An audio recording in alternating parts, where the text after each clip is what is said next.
पश्चिम Asia में जारी मौजूदा युद्ध में ईरान में बने कम लागत वाले कामिकाजे शाहिद ड्रोन काफी कारगर साबित हुए हैं। ईरान ने बैलिस्टिक मिसाइलों के साथ अपने शाहिद ड्रोन का इस्तेमाल पूरे पश्चिम एशिया में सेंसरों, रडारों, सैन्य ठिकानों, ऑयल इंफ्रास्ट्रक्चर, बंदरगाहों, हवाई अड्डों और रिहायशी इलाकों को आक्रामक तरीके से निशाना बनाने के लिए किया है। आज पहली खबर में बात ईरान के सस्ते, सटीक और मारक ड्रोन्स की।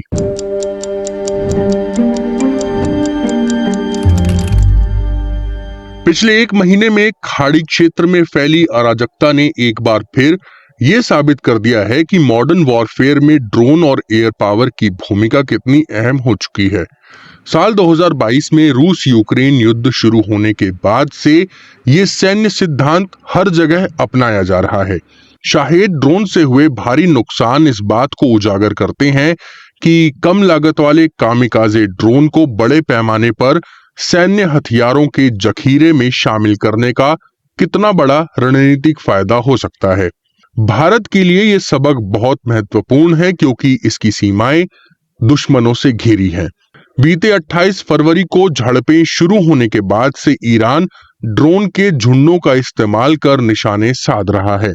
खास तौर पर शाहिद 136, शाहिद 107 और शाहिद 238 ड्रोन का उपयोग खाड़ी क्षेत्र में अमेरिकी और इस्राएली एयर डिफेंस सिस्टम पर दबाव बनाने के लिए किया गया है।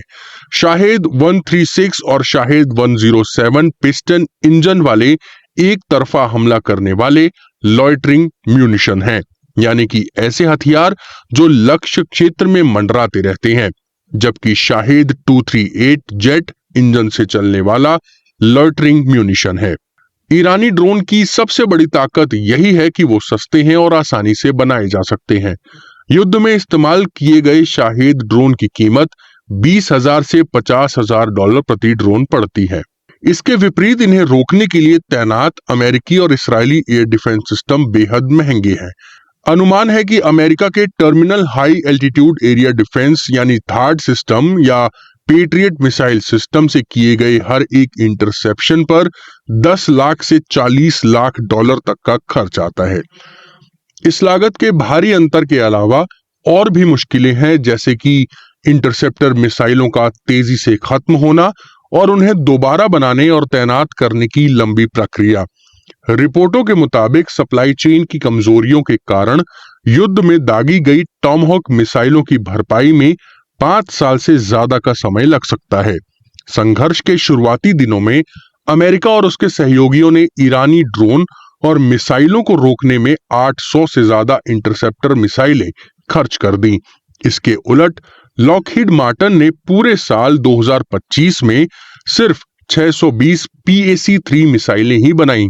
लागत के इसी असंतुलन, जिसे सप्लाई चेन की संरचनात्मक सीमाओं और रिप्लेसमेंट की मुश्किलों ने और गहरा कर दिया है, इस संघर्ष में एक प्रतिकूल आर्थिक स्थिति पैदा कर दी है। इससे ईरान को संयुक्त विरोध के मुकाबले अपनी तुलनात्मक सैन्य कमजोरी की भरपाई करने का अवसर मिला है। युद्ध के बदले हुए आर्थिक समीकरणों ने ईरान को ऐसी रणनीतियां अपनाने में मदद दी है जो उसके लिए फायदेमंद साबित हुई है। खाड़ी देशों ने शाहिद ड्रोन गिराने के लिए F-16 लड़ाकू विमानों को सक्रिय किया है। हालांकि ये तरीका भी काफी महंगा है। एक F-16 को हवा में उड़ाए रखने की लागत लगभग 25,000 डॉलर प्रति घंटे आती है। इससे युद्ध की बदली हुई आर्थिक तस्वीर और जटिल हो गई है।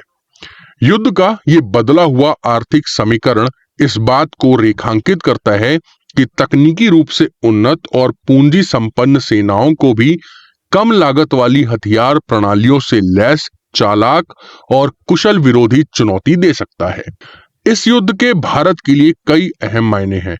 भारतीय सेना के ड्रोन हथियार भंडार में कई हाईटेक ड्रोन हैं। इनमें इसराइल के टोही ड्रोन, IAI सर्चर और हार्पर भी शामिल हैं। इसके अलावा इसराइल से ही लाए गए लॉइटरिंग म्यूनिशन जैसे हारोप और हार्पी भी हैं, जिनका इस्तेमाल ऑपरेशन सिंदूर के दौरान किया गया था। हार्पी का एक वेरिएंट स्काई स्ट्राइकर भारत में सह उत्पादन के तहत बनाया जा रहा है। अमेरिकी निर्मित MQ-9 रीपर ड्रोन भी समय के साथ भारतीय भंडार में शामिल किए जाएंगे। स्वदेशी कामिकाजे ड्रोन जैसे कि नागास्त्र 1 को भी ऑपरेशन सिंदूर के दौरान तैनात किया गया था। हालांकि भारतीय सैन्य भंडार में एक बड़ी और स्पष्ट कमी यह है कि सस्ते और आसानी से बनाए जा सकने वाले कामिकाजे ड्रोन बहुत सीमित संख्या में हैं। पश्चिमी एशिया से मिलने वाला एक और अहम सबक यह है कि सस्ते और लागत प्रभावी काउंटर ड्रोन सिस्टम को बड़े पैमाने पर विकसित करने, बनाने और खरीदने की जरूरत है।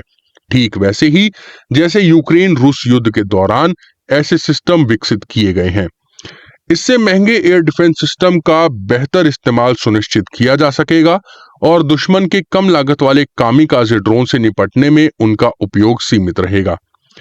इन उपायों को लागू करने के लिए भारत में संस्थागत और राजनीतिक दोनों स्तर पर इच्छा शक्ति की जरूरत होगी।